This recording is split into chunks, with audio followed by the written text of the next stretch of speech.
2025 সালের জানুয়ারিতে Donald Trump দ্বিতীয় মেয়াদে যুক্তরাষ্ট্রের প্রেসিডেন্ট হিসেবে দায়িত্ব নেয়ার পর থেকেই বৈশ্বিক রাজনীতিতে এক ধরনের অশান্তি ও অস্থিরতা লক্ষ্য করা যাচ্ছে। ট্রাম্প প্রশাসনের নীতিগত অবস্থান, বিশেষ করে পররাষ্ট্রনীতিতে একতরফা সিদ্ধান্ত ও আন্তর্জাতিক সংস্থাগুলোর প্রতি অবজ্ঞাপূর্ণ মনোভাব, বৈশ্বিক নিরাপত্তা, মানবিক সংকট এবং কূটনৈতিক ভারসাম্যে বড় ধরনের প্রভাব ফেলছে। বিশ্ব যেন আবারও এক অনিশ্চিত অধ্যায়ে প্রবেশ করেছে, যেখানে যুক্তরাষ্ট্রের ভূমিকা পরিষ্কার নয়, অথচ সংকটগুলো ক্রমেই জটিল হয়ে উঠছে। গাজা উপত্যকায় চলমান ইসরায়েলি অভিযানকে ঘিরে যুক্তরাষ্ট্রের নীরবতা ও পক্ষপাতদুষ্ট সমর্থন মানবিক বিপর্যয়কে আরও গভীর করে তুলেছে। শিশুদের প্রাণহানি, হাসপাতালের উপর হামলা এবং আন্তর্জাতিক মানবাধিকার আইনের লঙ্ঘন সত্ত্বেও ট্রাম্প প্রশাসন ইসরায়েলের আত্মরক্ষার অধিকার যুক্তিতে এসবকে উপেক্ষা করছে। এই অবস্থানে আন্তর্জাতিক সম্প্রদায়ের মধ্যে বিভক্তি তৈরি হয়েছে এবং যুক্তরাষ্ট্রের নৈতিক নেতৃত্ব প্রশ্নবিদ্ধ হয়েছে। ইউক্রেন সংকটেও ট্রাম্প প্রশাসন সমাধানের পথ দেখানোর চেয়ে সহায়তা বন্ধের হুমকি দিয়ে যুদ্ধ পরিস্থিতিকে ঘোলাটে করে তুলছে। পূর্ব ইউরোপে এই অনিশ্চয়তা রাশিয়াকে বাড়তি সাহস যোগাচ্ছে, আর ইউক্রেন নিজেদের একা ও দুর্বল মনে করছে। ট্রাম্পের ভাষায় যুদ্ধ বন্ধের অঙ্গীকার থাকলেও বাস্তবে তার প্রশাসনের অবস্থান ইউক্রেনের জন্য সংকট বাড়িয়েছে। জাতিসংঘ ও অন্যান্য আন্তর্জাতিক প্রতিষ্ঠানের প্রতি তার উদাসীনতা আরও উদ্বেগজনক। বাজেট কমানো, সমর্থন প্রত্যাহার এবং বহুপাক্ষিক উদ্যোগে অংশগ্রহণে অনীহার কারণে বৈশ্বিক সমস্যা মোকাবিলায় ঐক্যবদ্ধ উদ্যোগ বাধাগ্রস্ত হচ্ছে। জলবায়ু পরিবর্তন, খাদ্য নিরাপত্তা, অভিবাসন কিংবা মানবিক সংকট, সব ক্ষেত্রেই কার্যকর নেতৃত্বের শূন্যতা স্পষ্ট হচ্ছে। চীন এবং দক্ষিণ চীন সাগর নিয়ে ট্রাম্পের কঠোর নীতিও নতুন করে উত্তেজনা তৈরি করেছে। চীনা পণ্যের উপর শুল্ক আরোপ, তাইওয়ানকে ঘিরে কূটনৈতিক তৎপরতা এবং সামরিক তৎপরতা বাড়ানোর ফলে পুরো এশিয়া প্যাসিফিক অঞ্চলে নিরাপত্তার আশঙ্কা দেখা দিয়েছে। চীন পাল্টা অবস্থান নিয়ে সামরিক মহড়া চালাচ্ছে, যা এই অঞ্চলে নতুন করে সংঘাতের আশঙ্কাও বাড়াচ্ছে।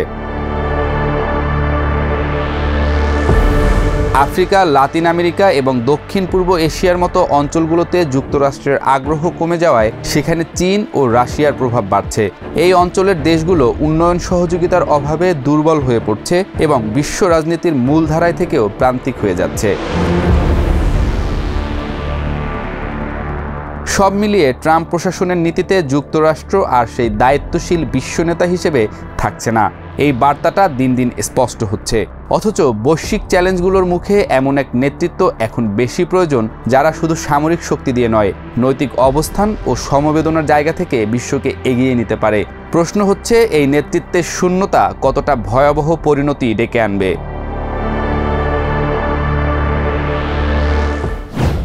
এতক্ষণ জানাচ্ছিলাম ট্রাম্পের দায়িত্ব গ্রহণের পর গোটা বিশ্বের পরিস্থিতির খবর। এখন জানাচ্ছি ফিলিস্তিনের খবর। ইসরায়েলি আগ্রাসনের স্মরণকালের সবচেয়ে নির্মম বিপর্যয়ের শিকার গাজাবাসী। এবার ফিলিস্তিনের গাজা উপত্যকায় যুদ্ধবিধ্বস্তদের মাঝে ত্রাণ প্রবেশ বন্ধ অব্যাহত রাখবে বলে জানিয়েছে ইসরায়েল। ইসরায়েলি হামলায় ইতোমধ্যে একটি ধ্বংসস্তূপে পরিণত হয়েছে গাজা উপত্যকা।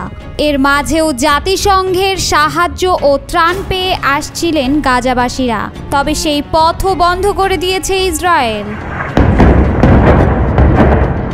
গাজায় চলমান ইসরায়েলি বিমান ও স্থল হামলার মাঝেই ঘোষণা এসেছে মানবিক সহায়তা বন্ধের। গত বুধবার ইসরায়েলের প্রতিরক্ষামন্ত্রী ইসরায়েল কাটজ জানান, গাজায় মানবিক সহায়তা প্রবেশে বাধা অব্যাহত থাকবে। এই ত্রাণ ও গাজার জনগোষ্ঠীকে হামাস যাতে হাতিয়ার হিসেবে ব্যবহার করতে না পারে, সেজন্য ত্রাণ প্রবেশে বাধা দেবে ইসরায়েল। বর্তমানে কেউ গাজায় কোনো মানবিক ত্রাণ সহায়তা প্রবেশের অনুমতি দেওয়ার পরিকল্পনা করছে না। কাটজ আরও বলেছেন, ইসরায়েলের কৌশল একদম পরিষ্কার, গাজায় কোনো মানবিক ত্রাণ প্রবেশ করতে দেয়া হবে না। হামাসের ওপর চাপ সৃষ্টি করতে এটা প্রধান অস্ত্রগুলোর একটি। অবরুদ্ধ গাজা উপত্যকার মানুষেরা ইতোমধ্যেই যুদ্ধ, অনাহার ও আশ্রয় সংকটে বিপর্যস্ত। এরই মাঝে ইসরায়েলের এই ঘোষণা গাজাবাসীর জীবনে কাল নামিয়ে আনবে। এই কঠোর অবস্থানের ফলে আন্তর্জাতিক মহলে ব্যাপক উদ্বেগ দেখা দিয়েছে। যুদ্ধবিধ্বস্ত এই জনপদে হাজার হাজার মানুষের জীবন এখন প্রতিদিন অনিশ্চয়তার মুখোমুখি হচ্ছে। অনবরত ইসরায়েলি হামলা ফিলিস্তিনি ভূখণ্ডকে গণকবরে পরিণত করেছে বলে একটি চিকিৎসা দাতব্য সংস্থা জানিয়েছে। গত 18 মার্চ ইসরায়েল গাজা উপত্যকা জুড়ে আবার বিমান ও স্থল হামলা শুরু করে। গত বুধবার উদ্ধারকারীরা জানিয়েছেন গাজা জুড়ে হামলায় কমপক্ষে 11 জন নিহত হয়েছেন। গত বুধবার আন্তর্জাতিক সংস্থা মেডিসিনস সায়েন্স ফ্রন্টিয়ার্স MSF গাজায় ইসরায়েলি বাহিনীর আগ্রাসন নিয়ে এক সতর্কবার্তায় বলেছে, গাজাকে ফিলিস্তিনিদের এবং তাদের সহায়তা করতে আসা মানুষদের গণকবরে পরিণত করা হয়েছে। সাম্প্রতিক সপ্তাহগুলোতে গাজার বিশাল এলাকা দখলে নিয়েছে ইসরায়েলি বাহিনী। এই অবস্থায় গাজার দখলকৃত এলাকায় ইসরায়েলি সেনারা অনির্দিষ্টকাল অবস্থান করবে বলে জানিয়েছেন কাজ আরও বলেছেন, অতীতের মতো ইসরায়েলি সেনারা যেসব এলাকা দখলে নিয়েছিল সেখান থেকে আর সরবে না তারা। ইসরায়েলি সম্প্রদায় ও শত্রুদের মধ্যকার বিশেষ করে গাজা, লেবানন ও সিরিয়ার নিরাপত্তা অঞ্চলে অবস্থান করবে ইসরায়েলি বাহিনী। কাটস আরও জানিয়েছেন যে কোনো পরিস্থিতিতে ইসরায়েলের জনপদকে সুরক্ষা দেওয়ার জন্য যুদ্ধ শেষ হলেও ইসরায়েলের সেনারা গাজার তথাকথিত বিভিন্ন নিরাপত্তা অঞ্চলে তথা বাফার জোনে অবস্থান করবে। এর আগে গত সোমবার জাতিসংঘ সতর্ক করে জানিয়েছে 2023 সালের অক্টোবরে যুদ্ধ শুরু হওয়ার পর সবচেয়ে গুরুতর মানবিক সংকটের মুখোমুখি গাজা। জাতিসংঘের মানবিক বিষয়ক সমন্বয় অফিস জানায়, গত 18 মাসের মধ্যে অবরুদ্ধ উপত্যকাটিতে মানবিক পরিস্থিতি এখন সবচেয়ে খারাপ। এক বিবৃতিতে OCHA জানিয়েছে, 1.5 মাস ধরে গাজায় কোনো সরবরাহ পৌঁছায়নি। তাছাড়া চিকিৎসা সরঞ্জাম, জ্বালানি, পানি ও অন্যান্য প্রয়োজনীয় জিনিসপত্রেরও ঘাটতি রয়েছে। অস্ত্র দিয়ে বিমান ও স্থল হামলা চালানোর পর এবার ইসরায়েল গাজাবাসীকে ক্ষুধায় মারার পরিকল্পনায় আন্তর্জাতিক সংস্থা ও আরব বিশ্বের কী প্রতিক্রিয়া হয় সেটাই এখন দেখার বিষয়।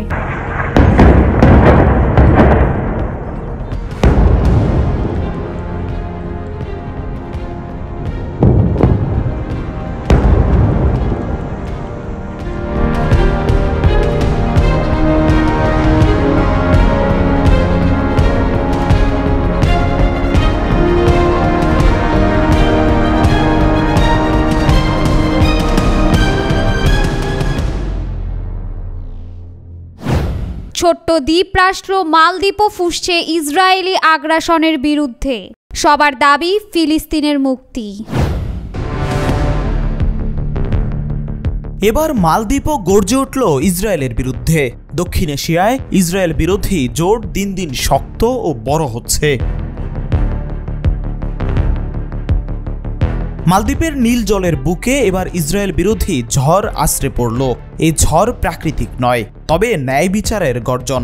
এটা কোনো নির্দিষ্ট দেশের বিরুদ্ধে নয়, তবে বর্বরতার বিরুদ্ধে। গাজায় ইসরায়েলের বর্বরতার ঝড়ে যখন শিশুরা আছড়ে পড়ছে মৃত্যুকূপে, তখন মালদ্বীপ বলল আর নয়। মালদ্বীপে কোনো ইসরায়েলিকে দেখলেই ব্যবস্থা নেওয়া হবে, আর এই দ্বীপ রাষ্ট্রে ঢুকতে পারবে না কোনো ইসরায়েলি। তাদের প্রবেশ নিষিদ্ধ করা হয়েছে। যদিও মালদ্বীপের মতো রাষ্ট্রের নিষেধাজ্ঞায় ইসরায়েলের কিছু যায় আসে না, তবুও একটি রাষ্ট্রের এমন প্রতীকী প্রতিবাদের ভাষা গোটা বিশ্বকে ভাবিয়ে তুলেছে। প্রেসিডেন্ট মোহাম্মদ মুইজ্জুর প্রশাসন সরাসরি ঘোষণা করেছে, এখন থেকে মালদ্বীপে ঢুকতে পারবে না কোনো ইসরায়েলি নাগরিক। পার্লামেন্টের প্রস্তাব পাশের পর মুহূর্তেই সেটায় অনুমোদন দেন মুইজ্জু। প্রেসিডেন্টের দপ্তরের বিবৃতিতে লেখা হয়, ফিলিস্তিনিদের উপর চলমান নৃশংসতা, গণহত্যার বিরুদ্ধে এটি কঠোর অবস্থানের প্রতিফলন। ছোট দেশ, তবু বিশাল সাহসিকতা দেখিয়েছে মালদ্বীপ। আরব নিউজ জানায়, গত ফেব্রুয়ারিতে মালদ্বীপে মোট 2,14,000 পর্যটন এলেও তাদের মধ্যে মাত্র 59 জন ছিল ইসরায়েলি। ইতিহাস বলছে, একসময় নিষেধাজ্ঞা ছিলই, 1990 দশকের শুরুর দিকে নিষেধ করা হয়েছিল। 2010 সালে মালদ্বীপ ইসরায়েল সম্পর্ক স্বাভাবিক করার চেষ্টাও হয়েছিল, কিন্তু সমাধান হয়নি। তবে এখন গাজায় মৃত্যুর মিছিল দেখার পর আবার সেই দ্বার রুদ্ধ। প্রেসিডেন্ট মুর্জির উপর চাপ ছিল, তার মিত্র, তার বিরোধী সবাই চাইছিলেন আর না। এবার স্পষ্ট হন, মুর্জিও দাঁড়ালেন সোজা হয়ে, নিষেধাজ্ঞা কাগজে সই করেই তর্জনী তুলে দিলেন নেতানিয়াহুর দিকে। যদিও আগেই ইসরায়েলি পররাষ্ট্র মন্ত্রণালয় থেকে তাদের সতর্ক করেছিল, মালদ্বীপে যাবেন না। তাদের ভবিষ্যৎবাণী যেন সত্যি হলো। 2023 অক্টোবরে ইসরায়েলের হামাসের এই আক্রমণের পর গাজা উপত্যকায় গণহত্যামূলক যুদ্ধ শুরু করে ইসরায়েল। 15 মাস পর এবার যুদ্ধবিরতি এসেছিল জানুয়ারিতে, ভেঙে গিয়েছিল মার্চেই। তারপর শুরু হলো নতুন অভিযান। গাজার স্বাস্থ্য কর্তৃপক্ষ বলছে, শুধু গত মাসেই 1,500-এরও বেশি মানুষকে হত্যা করেছে ইসরায়েল। তারা ঠেকিয়ে রেখেছে খাদ্য, চিকিৎসা, ঢুকতে দিচ্ছে না ত্রাণ। প্রায় প্রতিদিনই প্রাণ হারাচ্ছে ফিলিস্তিনিরা, আর সেই মুহূর্তে সমুদ্রের পাড়ে উঠে আসে এক ছোট রাষ্ট্রের গর্জন। গাজা আমরা দেখেছি, আমরা আর নীরব নই। এ কোনো কূটনৈতিক কৌশল নয়, এ এক মানবিক বিপ্লব, এক নীল জলের চিৎকার। যারা হত্যায় মেতে উঠেছে তারা মালদ্বীপের নীল জলে অবাঞ্ছিত। আজ মালদ্বীপ শুধু সমুদ্রপ্রেমীদের স্বর্গ নয়, এ এক বিবেকের দ্বীপ, এ এক গর্জন ফিলিস্তিনিদের পক্ষে আর ইসরায়েলের বর্বরতার বিরুদ্ধে। ছোট ছোট দ্বীপ মিলেই যেমন তৈরি হয়েছে মালদ্বীপ, তেমনি এমন ছোট ছোট সিদ্ধান্তই বিশ্ব ইতিহাসে সম্মানের জায়গায় রাখবে দেশটিকে।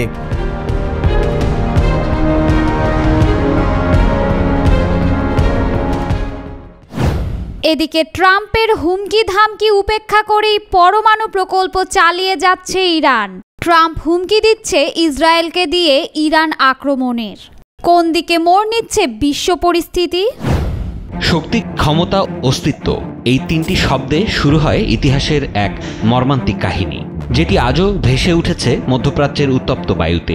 ইরান ও মার্কিন যুক্তরাষ্ট্র সম্পর্ক এক দীর্ঘ ও জটিল ইতিহাসে গড়া, যেখানে 1979 সালের ইসলামী বিপ্লবের পর দুই দেশের মধ্যে অশান্তির আগুনে এক নতুন দিক উন্মোচিত হয়।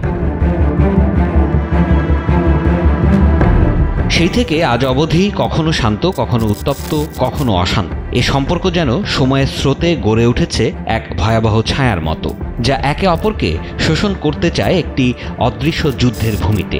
এদিকে বিশ্বমঞ্চে সবচেয়ে বড় খেলার প্লেয়ারদের মধ্যে যখন পারমাণবিক অস্ত্রের খেলা শুরু হয়, তখন ইরান তার পরমাণু কার্যক্রমকে দাবি করে শান্তিপূর্ণ, কিন্তু পশ্চিমা বিশ্ব ও ইসরায়েল ভয়ে সেখান থেকেই শুরু করে নিজেদের উদ্বেগ প্রকাশ।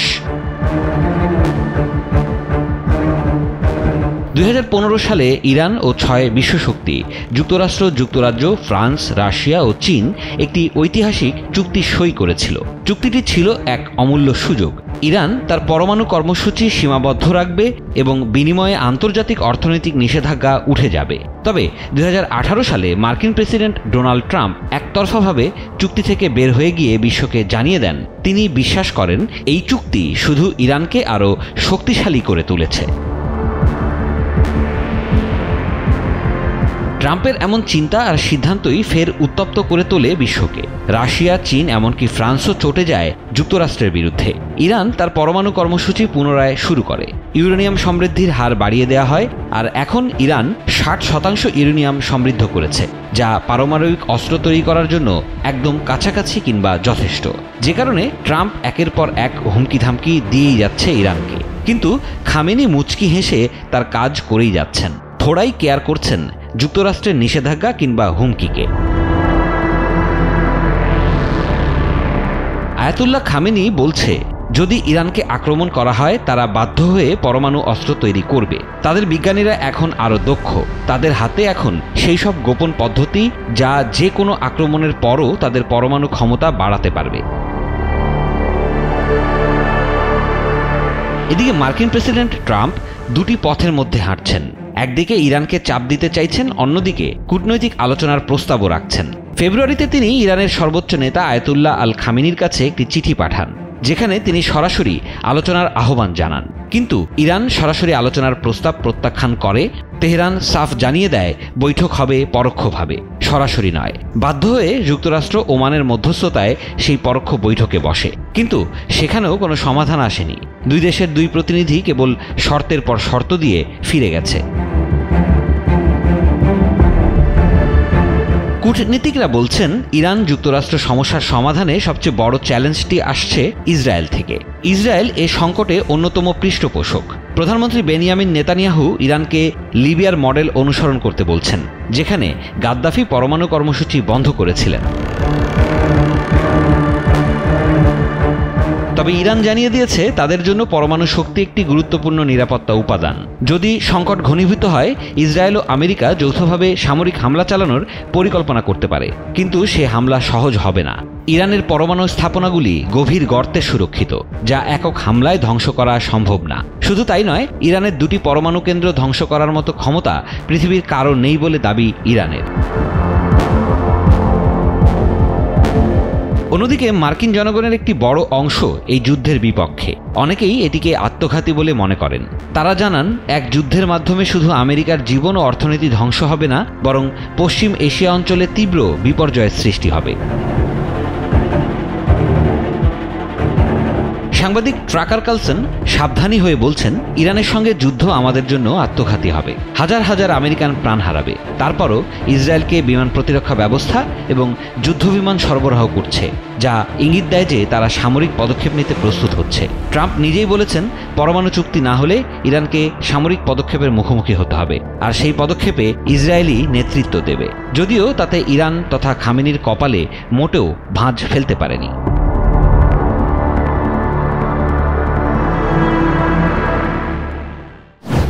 অন্যদিকে যুক্তরাষ্ট্রের লোভে পড়ে মুসলিম দেশগুলোর আপত্তি সত্ত্বেও চুপচাপ সৌদি আরব, যা অবাক করছে বিশ্ববাসীকে। সৌদি কি সিদ্ধান্ত বদলে ফিলিস্তিনের পাশে দাঁড়াবে?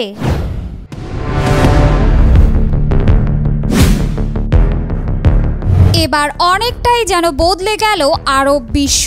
যুক্তরাষ্ট্রের লোভনীয় প্রস্তাবের ফাঁদে ইউটার্ন নিল সৌদি আরব। আমেরিকার সাথে চুক্তি মানেই ইসরায়েলের সঙ্গে হাত মেলানো। কি হতে যাচ্ছে মধ্যপ্রাচ্যের রাজনীতিতে? এটাই বড় এক প্রশ্নবোধক চিহ্ন হয়ে দাঁড়িয়েছে।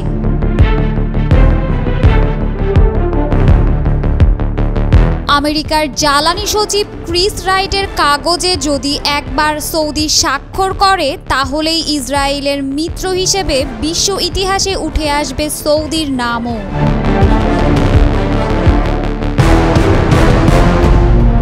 এদিকে ইরানও বিষয়টি ভালোভাবে নেবে না। এমনিতেই মধ্যপ্রাচ্যে চলছে অস্থিরতা। সম্প্রতি ইসরায়েলকে উদ্দেশ্য করে ছোড়া হামাসের একটি মিসাইল সৌদি ভূখণ্ডে ভূপাতিত হয়। যারা সবকিছু বাঁকা চোখে দেখেন, তারা বলছেন এ বিষয়টিকে ভালোভাবে নেয়নি সৌদি আরব, যে কারণে যুক্তরাষ্ট্রের সঙ্গে চুক্তি করতে প্রাথমিক বৈঠকে রাজি হয়েছে দেশটি।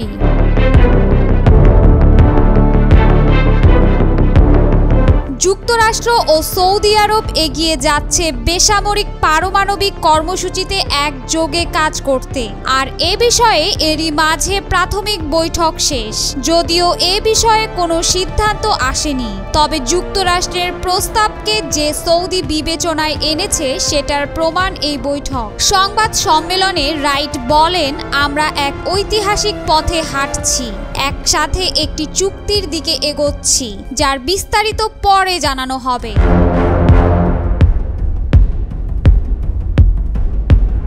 এই সেই আমেরিকা যার মিত্র ইসরায়েল, আর সেই রাষ্ট্র এখন সৌদি রাজপরিবারের দরজায় দাঁড়িয়ে বলছে, আসুন পারমাণবিক প্রযুক্তিতে ভাগ বসাই। আর এখানে ঘুরে যায় গল্প।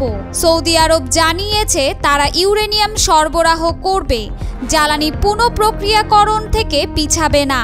তাদের চোখে এক দ্বিধাহীন দৃঢ়তা, যা কেবল বেসামরিক নয়, সম্ভাব্য অস্ত্রের ভবিষ্যতের প্রতিধ্বনি।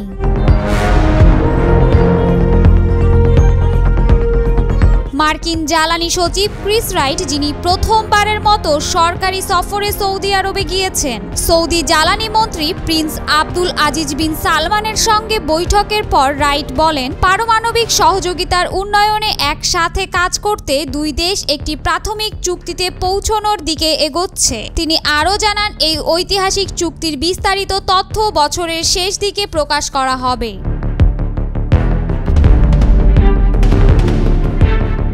তিনি বলেন, পারমাণবিক খাতে মার্কিন অংশীদারিত্ব এবং সম্পৃক্ততা নিশ্চিত করতে অবশ্যই একটি চুক্তি হবে। এমনভাবে একটি চুক্তি গঠনের অনেক উপায় রয়েছে যা সৌদি আরবের উদ্দেশ্য ও আমেরিকার উদ্দেশ্য দুটোকেই পৃথক করবে। এমনভাবে একটি চুক্তি গঠনের অনেক উপায় রয়েছে যা সৌদি আরবের উদ্দেশ্য ও আমেরিকার উদ্দেশ্য দুটোকেই পূরণ করবে। তিনি এখানে উল্লেখ করেছেন 1954 সালের মার্কিন পারমাণবিক শক্তি আইনের 123 ধারা, যেটি যুক্তরাষ্ট্র এবং অন্যান্য দেশের মধ্যে পারমাণবিক সহযোগিতা কিভাবে হবে তার রূপরেখা নির্ধারণ করে।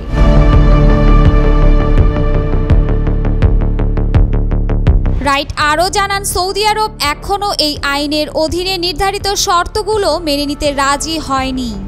এই আইনে 9টি নির্দিষ্ট মানদণ্ড রয়েছে, যেগুলো অনুসরণ করলে কোনো দেশ পারমাণবিক প্রযুক্তি ব্যবহার করে অস্ত্র তৈরি করতে পারবে না বা সংবেদনশীল উপকরণ অন্য দেশের কাছে স্থানান্তর করতে পারবে না।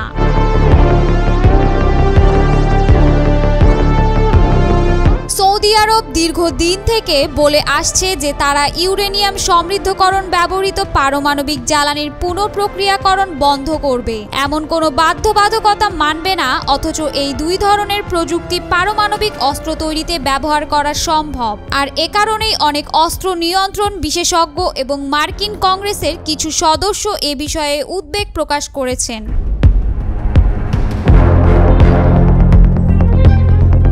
এই সম্ভাব্য চুক্তি মার্কিন যুক্তরাষ্ট্রের সাবেক প্রেসিডেন্ট জো বাইডেনের প্রশাসনের কৌশল থেকে এক বড় ধরনের পরিবর্তনের ইঙ্গিত দেয়। বাইডেন প্রশাসন এর আগেই চেয়েছিল সৌদি আরব ও ইসরায়েলের মধ্যে সম্পর্ক স্বাভাবিক না হলে এমন কোনো পারমাণবিক চুক্তি না হোক, তবে এখন মনে হচ্ছে সেই শর্ত আর রাখা হয়নি। বর্তমানে আলোচনা চলছে শুধু জ্বালানি সহযোগিতা কেন্দ্র করে।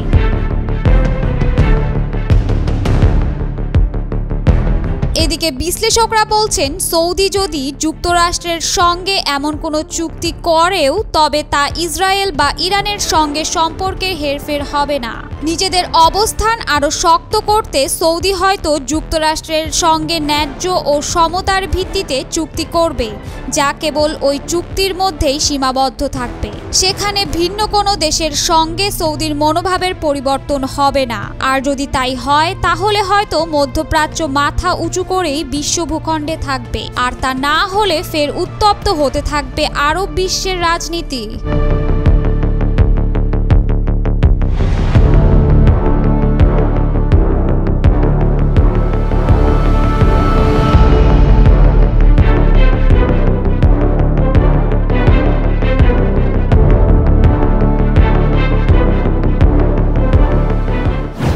সর্বশেষ 17 এপ্রিল ইয়েমেনে যুক্তরাষ্ট্রের বিমান হামলায় প্রতিশোধের প্রতিজ্ঞা হুথিদের, যা সারা বিশ্বে নতুন করে যুদ্ধের ভয় ছড়াচ্ছে।